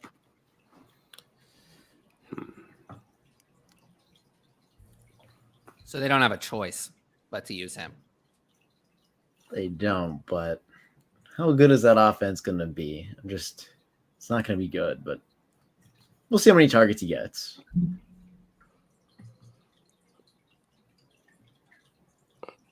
James Conner in the 7th, going for the win. Speaking of, obviously that offense not having that much, I was looking at some futures for, I thought Kyle Pitts' futures for the full season, I thought they were kind of low. It's well under what he accomplished even in his first year, where they're projecting, 800 and something or high 800s for his receiving yards for the season. I don't see a reason why he shouldn't be at 1,000 again. Am I wrong? Yeah, I don't understand that. Right? He reached 1,000 last year. Why would he be that far lower? Amari Cooper is one of the hardest avoids for me, in all of Dynasty. He was in clear decline last year. We didn't talk about Malik Willis. Is there anything to talk about? I thought it was kind of up and down. I didn't think he was looked like an absolute stud out there or anything. He made some nice plays. He looked, athletic like he should. Scored a rushing touchdown, I believe. I did it again. Should I draft? I've picked 2 in a draft. Should we draft CMC or I guess this Austin Eckler? Or take CMC. Or I think that's redraft. yeah. Ryan, don't snipe me again. He did. Sorry. Great minds think alike. What can I say, Josh? What Get can I over it. say? Seen Ritter look better than Willis. I don't know. I don't like the comments from the Tennessee coach about we pulled Vrabel. We pulled Willis out of the game because he didn't pass the ball. I thought that was funny. Malik needs to pass the ball if he's going to. Oh boy, Josh. Quarterbacks need to pass the ball to win. Oh no. Josh, I would say that your latest pick was not so good. I mean, if it were the 12th round, I might have considered it. All right. Let's see. Who should I pick? Kenny Pickett. You did it. There he is. I mean, I will say, Kenny Pickett looked good, and in the 8th round is a massive value. You're picking all of my faves. Yeah, you have Zeke, Mixon, Aaron Jones. Failure. Tyreek Hill. I don't really like his value. Trolling Tyler with every pick. I'm good. I mean, I'll take my team over his any day. Easy. In a dynasty, it's not even close. Yeah, no, lots of failure. Big failure. All part of the plan. Gabe Davis. I always know I'm in a draft of people who listen to me when Gabe Davis goes this late. But yeah, what do we think about Kenny Pickett at 808? Do we think that's a good value? I kind of think good, so. But I mean, in a super flex though, that's just so late. Like, that feels too late. Oh, it's tough. Got some guys I want. He's short on quarterback. I know. It's tough, right? Yep. We didn't mention how Jimmy G ignored the coaches after the I know. I love that. Highest paid QB in history. All right, here. Give me a sec. So Conan, which route you looking? I mean, there's some guys I wanted. I wanted 2 guys, but I feel like I gotta go quarterback here before they're completely gone. Give myself at least another starter. I'm contemplating just going with another one. I mean, 3 teams only have 1 QB. Really?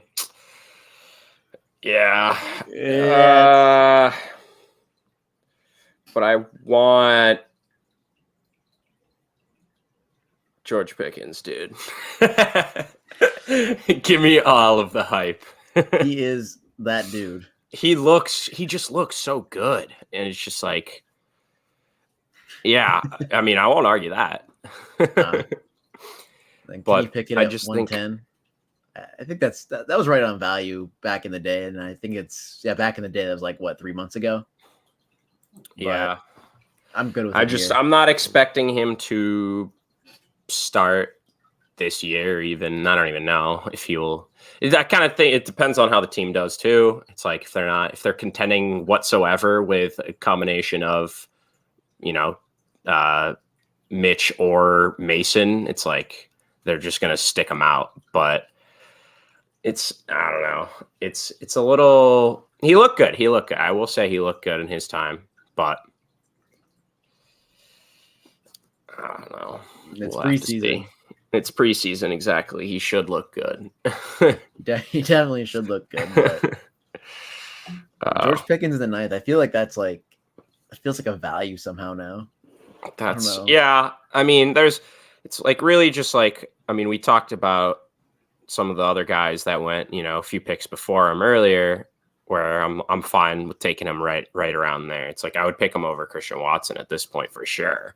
And obviously that was an auto pick right before me, but I feel good about that. You'll have any experience with salary leagues? Oh, do I have a story for you? So I took on an orphan in a salary league. It was I forget because we did like millions. Not like I know you said you did like auction. Sean did, but they gave me a team that was like 40 million over the cap with no QB and a super flex. I'm like, I just wasted $50. I tried doing the offseason. I couldn't fix it. I'm like, I can't do this. You gave me like the worst team imaginable. I haven't played salary since. It's such a terrible experience. Oh. So I've never done a salary league, and that I just don't. I don't know. I'm reluctant to even do like an auction league. I'm a sucker for just those are fun. my Salary's complicated unless you're in the startup. Like you have to be in the startup. You can't take over a team because like I can saw my imagine. trade offers. It was like I had Travis Kelce on the squad. I was like a super tight end premium. They're like, I'll give you Drew Brees, who's like 1 year away from retiring. That's tough. Yeah. Oh my goodness.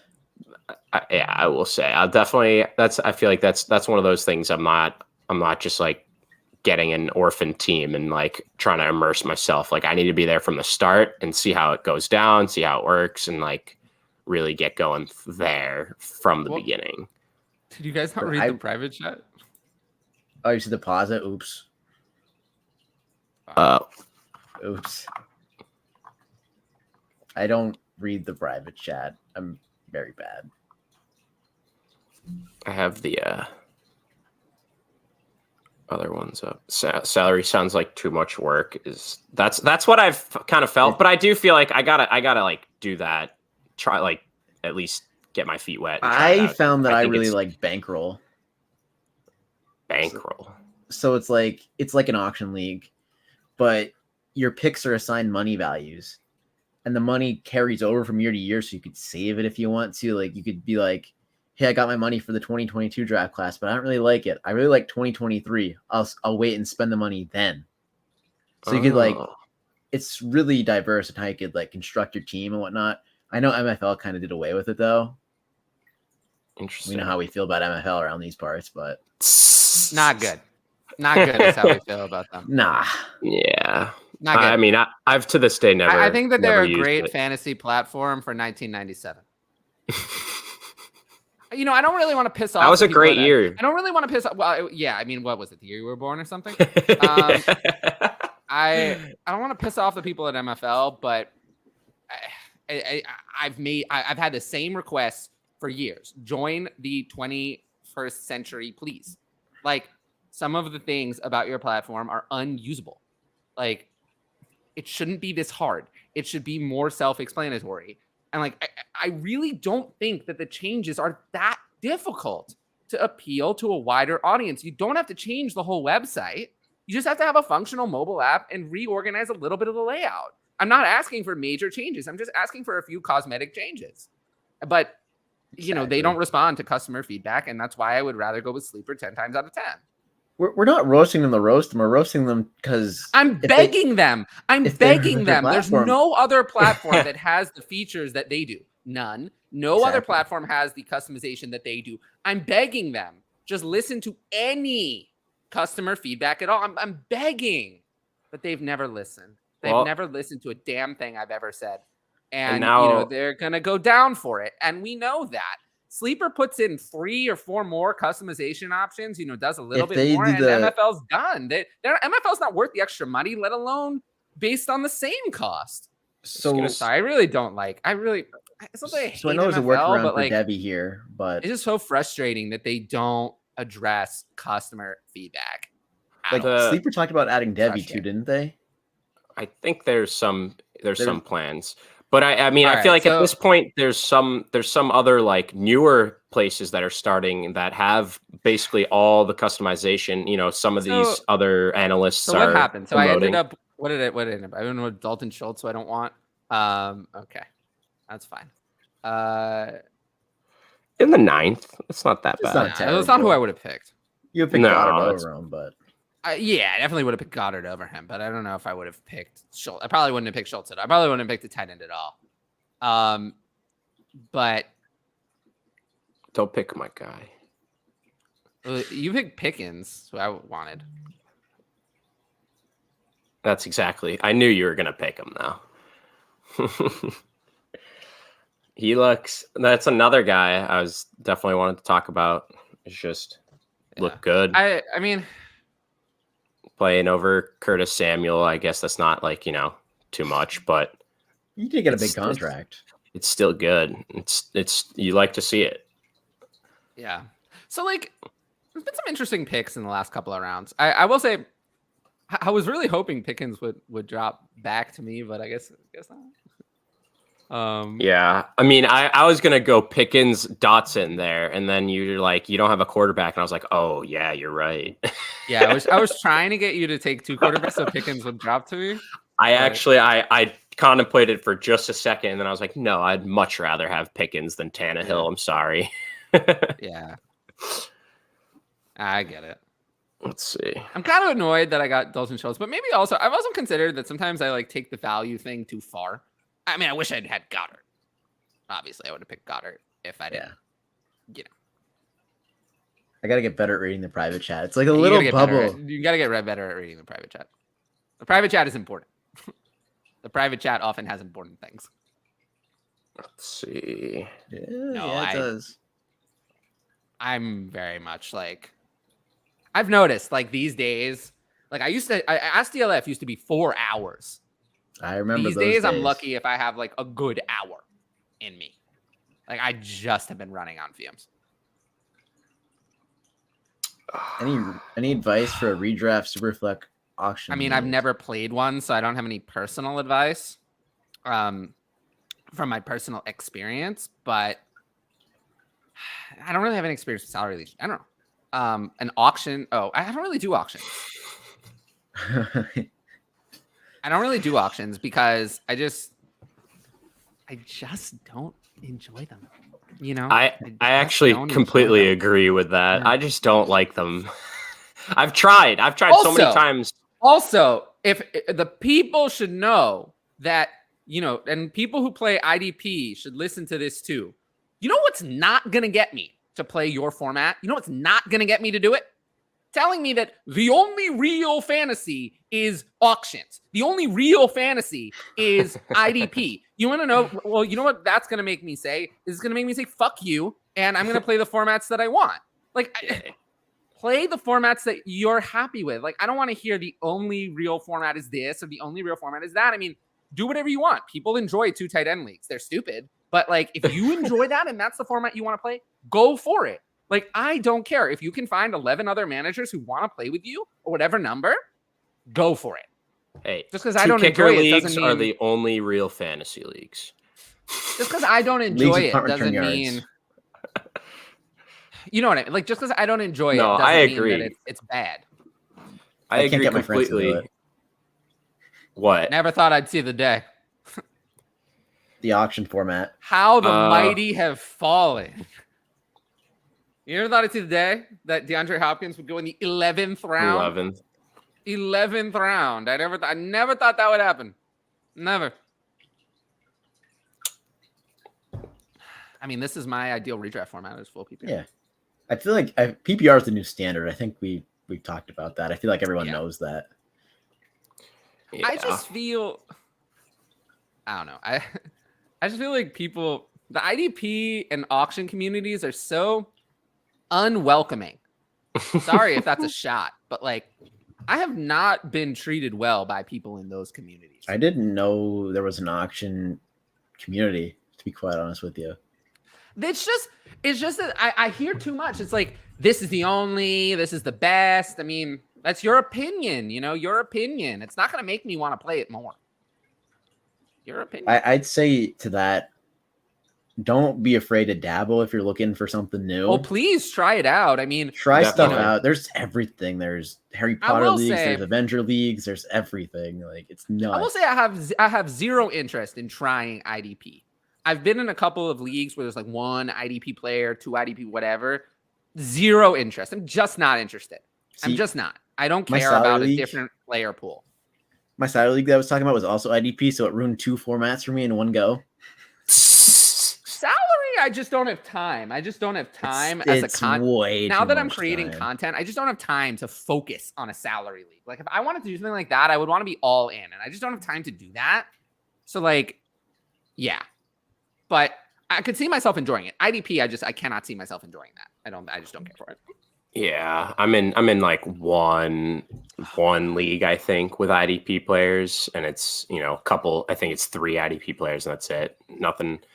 I can't get into IDP, and then I just have to know every player on that side of the football as well, and then the bandwidth just runs out.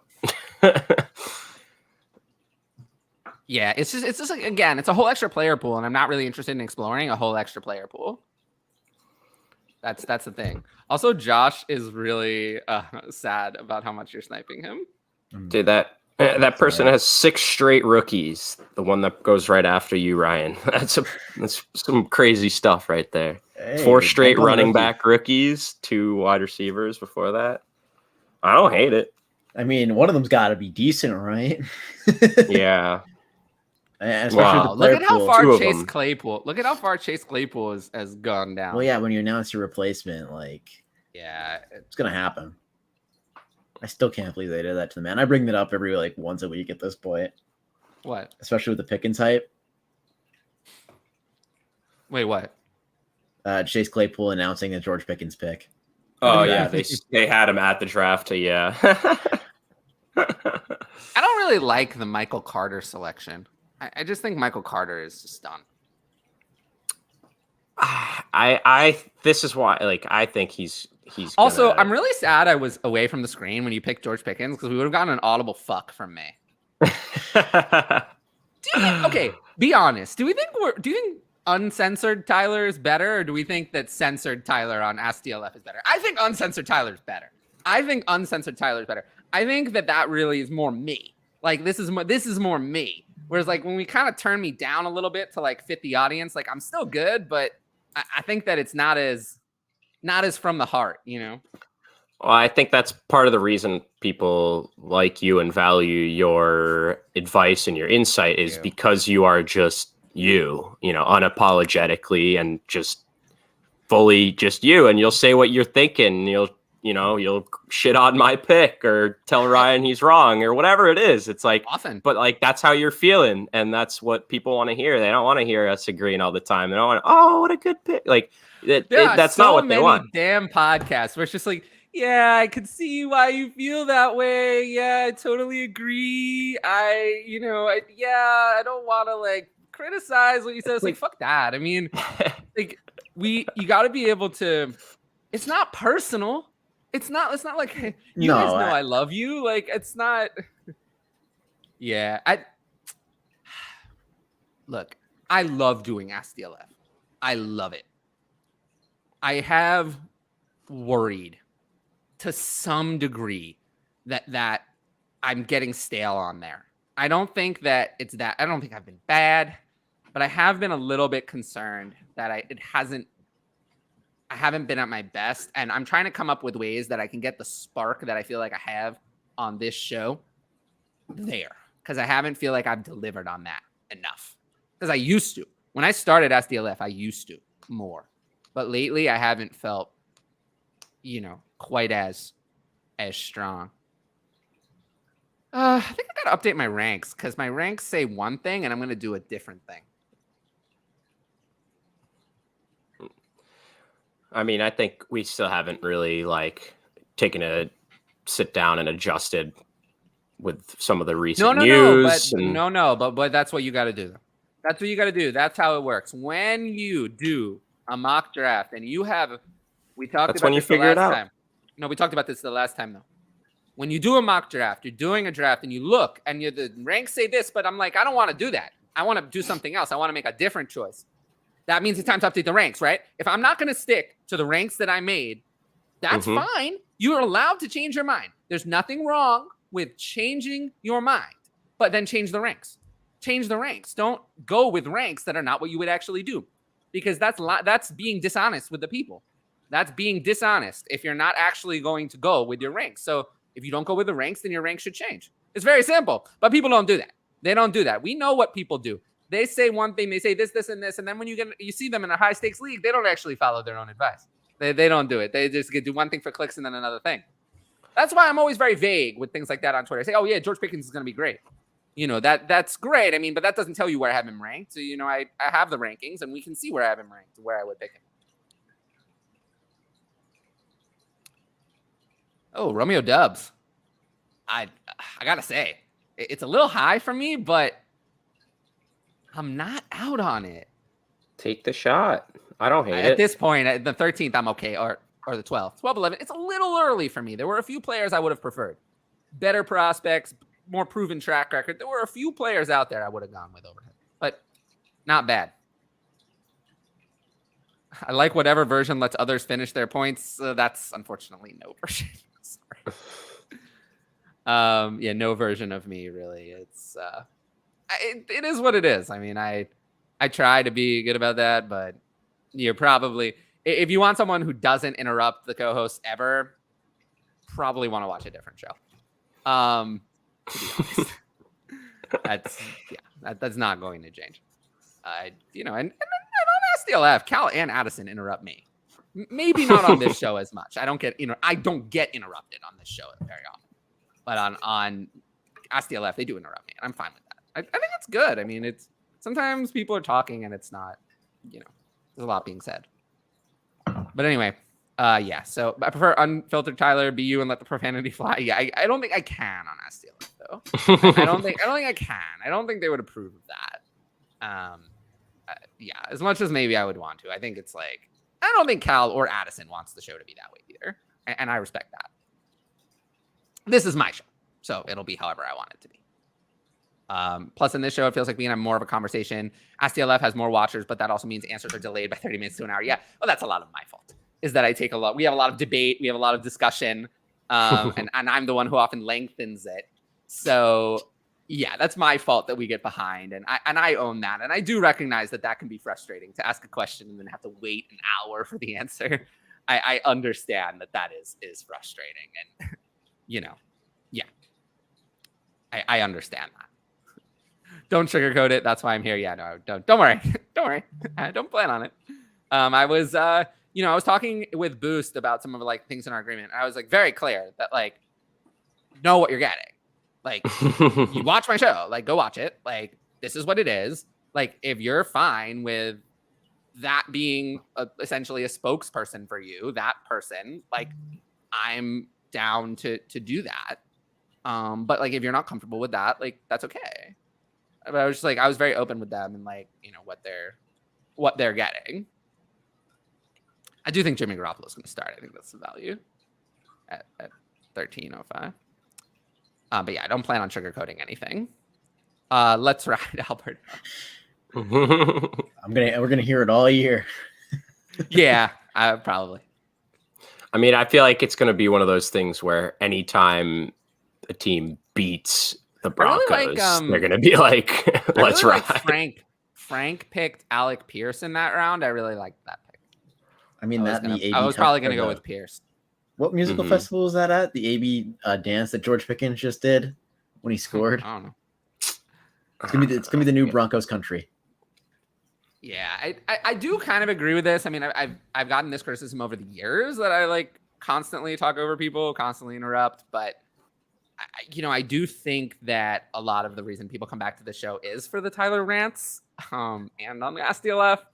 So to me, that's when that's when I'm at my best. And, both this show and SDLF were specifically created for me. So I don't want the rants and the stuff. Because, there have been shows where I've been more laid back, and I feel like those shows haven't been good.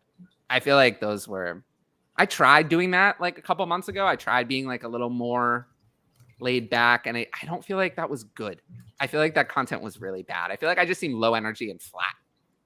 And I don't want to be thought of as low energy or flat. I'm going to look at the private chat now. Trade away Tolbert for 23 seconds. Ryan, can you make the clock 30 seconds? Yeah. No, I agree with you that this is taking too long. But let's make instead of cutting it back a few rounds, let's make the clock 30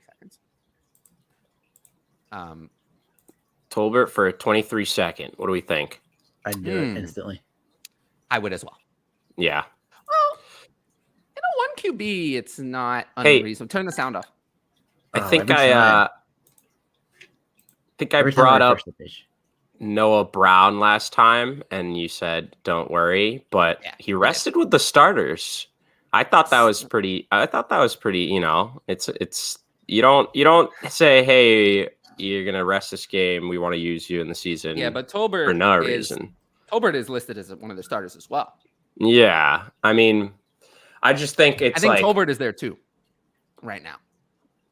I think that should be the expectation. That's what everyone wants, but I wouldn't be surprised if it was, you know, just a 1 and then like a 3A and a 3B. Oh, I'm not disagreeing with that, but I'm pretty sure that Tolbert is second in the pecking order. Now, where exactly the pecking order is in terms of, is it a 1-2? Is it a 1-3A, 3B? What 1-2-3 or whatever is 1-2-4 kind of thing, where it's really exactly how that works is to be determined. But Tolbert is second in line among wide receivers right now. Yeah. I'm more leaning your way. I'm more leaning your way that it is going to be a 1 and then a 3A and a 3B with Schultz as the 2. Yeah. And then I think Tony Pollard, I think they want to use him more in the passing game as well. They say that every year and then don't. They say that every year and then don't. That's the problem. They always say that and then don't do it. You know, what means more in life, words or actions?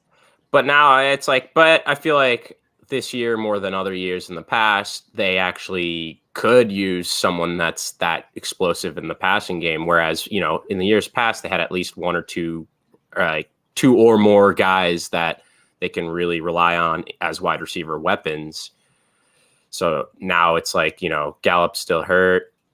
Washington goes down, like the guy that they try to bring in as the 2 or whatever. And it's like, I think there's more opportunity. And if there was a year that they actually kept their word, it'd be this year. But I agree. You're right, because of the opportunity. Yeah. But I still am not predicting that they keep their word. That's fair. That's fair enough. And I don't blame you. What do we think about John Mechie there? Because we haven't talked about him much about his leukemia since his leukemia diagnosis. I think that's too early for me. I agree. I like him. I do too. And I'm really rooting for him.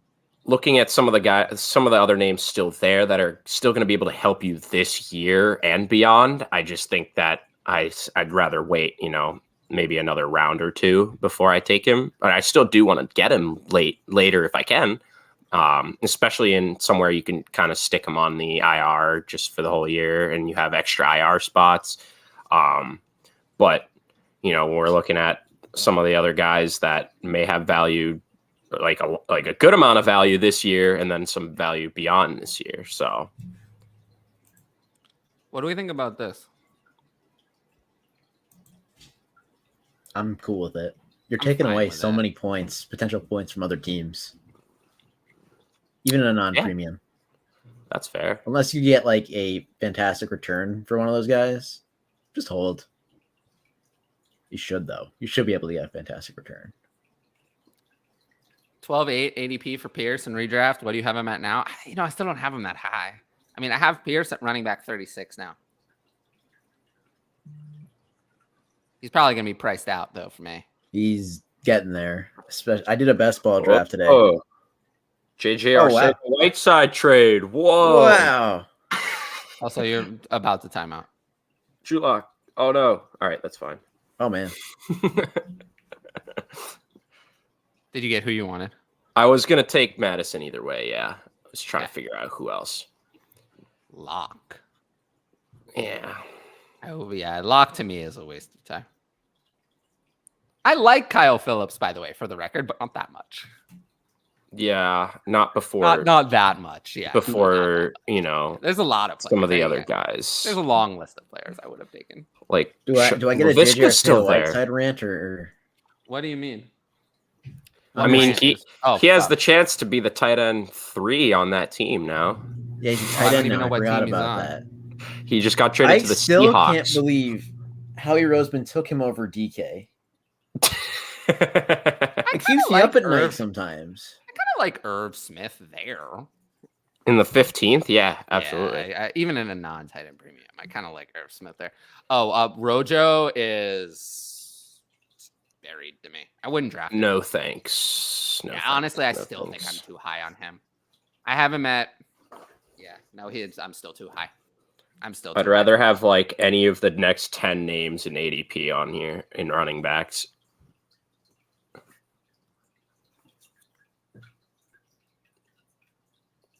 Yeah, no, I think we're not that far away from Rojo not making the team. It's that bad. You know what? The 6th or the 15th, I'll take a chance. Give me a year. 1 year, Julio. Come on. Yeah.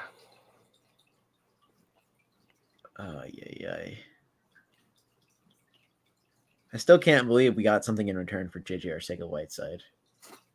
Who is this? It's a cornerback? It's a corner. Ugo Amadi. I don't know anything about him, but I feel like I've heard that name, so that means at least hopefully good. I'm surprised. I'm about to Google his PFF grade. This is crazy that the Seahawks actually traded for him. Why? What are they gonna do with him? They got Speaking big of players I plans. wouldn't draft. Kenny Galladay. Kenny Galladay just looks washed up. He did. He just looked like he was dogging it out there. Yeah, speaking of other players I wouldn't draft, Keontae Ingram. I don't think Keontae Ingram's gonna make the team. Yeah, everything's pointing to Eno and Daryl being above him. Yeah. Like I think- for I think- sure. Pick. I think it's a competition for the two between Eno and Daryl, and This is Keontae the Ingram year. is done. It's always the year. Personally, This like every other year is the year Paris. do I even need to say it? Do the people even need to hear it?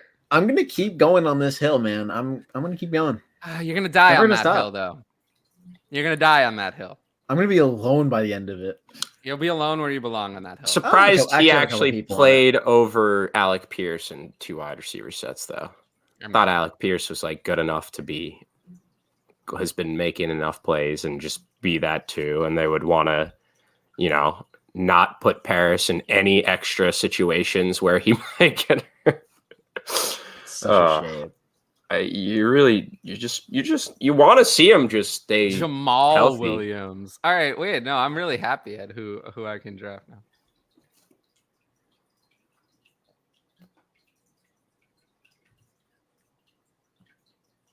That corner that we traded for had a 43.7 PFF grade last season. Oh boy. Nico Collins has been getting a lot of hype lately. He's someone I actually just wrote an article about him that I believe recently came out on DLF. Nice. Where I was talking about him as a potential second-year leap. So I like him a lot, actually, especially with Mechie out.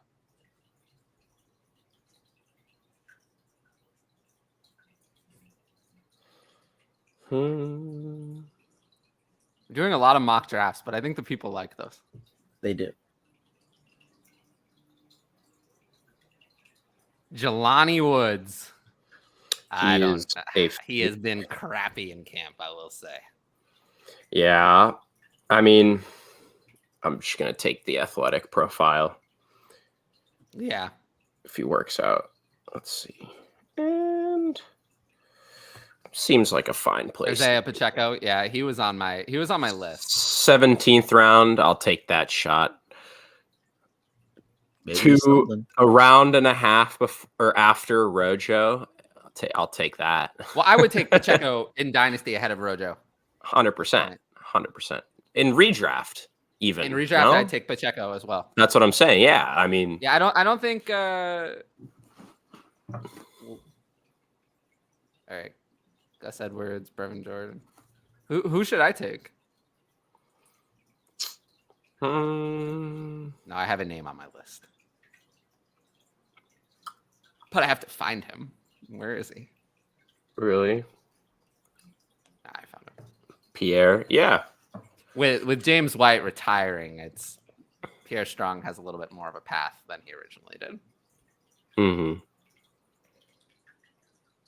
I do think the team, based on what you've heard and even a little bit at, like the practice that I went to and some of the videos from it, I do think the team's going to incorporate Ty Montgomery more than we would like. I really hope not. That always happens. Though. I also had I have so I- many quarterbacks. I have 6 quarterbacks. I do think he's going to be he's going to start the year as our third down back. I think Pierre Strong has every opportunity to kind of carve that out at least as the year goes on. But I think Ty's going to be, you know, a guy in our special teams. He'll be like kind of potentially just like our 2-minute and third down guy to start the year. I think the team really likes just his versatility. And he was kind of signed just to be like our Brandon Bolden / gunner replacement. Not obviously like for like, but he does a lot of the smaller things, the not talked about things. Yeah. But do I want him in fantasy? No. It's just like it's a deterrent to the other backs in that offense, which we always have a Patriots running back problem. So it's nothing new. Matt Corral is someone I'm like kind of feeling maybe I'm even too high on. Like, I just don't know why I would even draft him. Yeah, I mean, and PJ Walker look better than him. That's not a good thing. He's fourth. He's just like he's literally fourth in the depth chart. Like not even third. I don't think. Like it's tough. Yeah, I'm with you.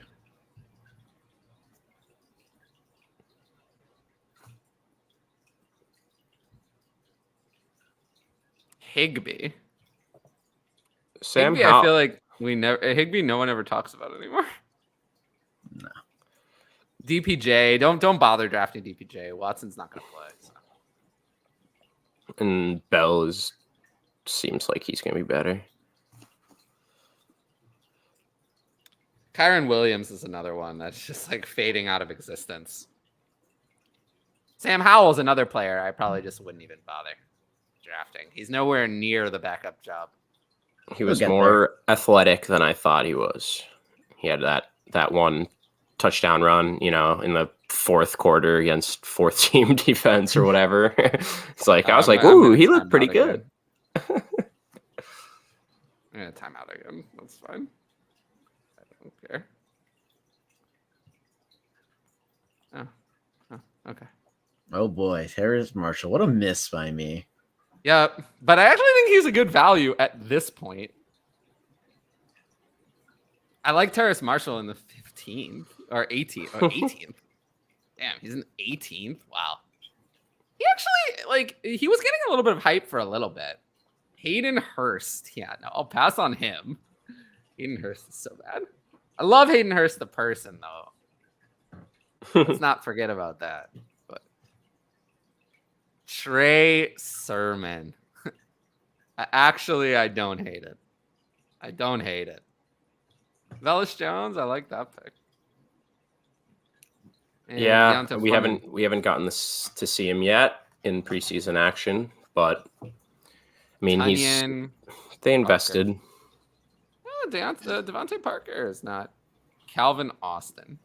Devontae in the 19th. That seems, you know, if he has an opportunity to become their one. How good that would be. I feel like I end up with this player every time. Jordan Love. I feel like this is not the first. Yes, I've been waiting later and later. I've been able to get him later and later. Yeah. I do think that it's so I feel so bad for Jordan Love. I didn't hate him or anything. He never really got a chance. I mean, I think Rodgers has said he still sees himself going for 2, 3, 4 more years. I just don't understand what's going on there, really. It's just they didn't need to draft him that. Like it was like it lit a fire under Rodgers' butt. Like he's like, oh, they're gonna draft my replacement when I have 7 years left. Okay. Players I would definitely not bother with are Tim Patrick and Justin Ross. Like, don't bother with players that late who are out for the year. I think that's an auto. Sure, but yeah, I'm saying it anyway. Will Fuller. Is Will Fuller just not going to play? I don't know. Every injury, it's like, oh, teams are interested. No, it's like they're calling, but are they calling? It's Sammy Watkins. What if this is the year that Sammy Watkins does something? I mean, the talent's there. I mean, is it? Yeah, it is. We've seen it. Is it though? It was years ago, but we've seen it. All right. He did a lot for the. I'm losing my AirPods here. He did a lot for the Chiefs. We'll go back to the old talent. Brian Edwards. the old days. The good old days. Eno All right, close us out Benjamin, here, Conan. Gino closing out with a starting quarterback.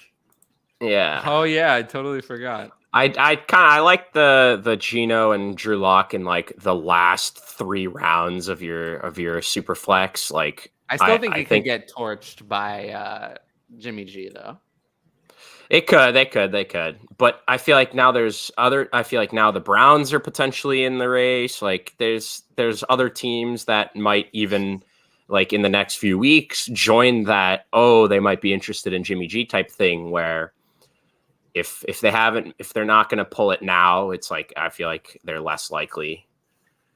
And I think they somewhat like what they've seen out of Geno, and then they think that Drew Lock is still kind of like a prospect, I guess. It's like, I don't know. If I can get a year out of starting quarterback play out of the two of them in the 15th and 20th round, that's fine. That's the thought. So what did we think of the draft? I think it's solid. Definitely solid. I mean, really chalky up top, like you always expect.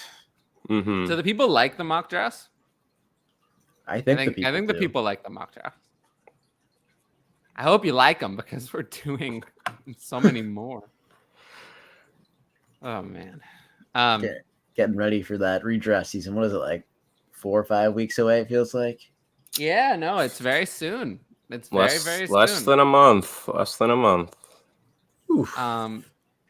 But anyway, I don't think we're really gonna. I think we've talked enough about things that have happened in the NFL. I'm not gonna go back to the news. So, anyway, so I'll be back on here tomorrow with Ask DLF.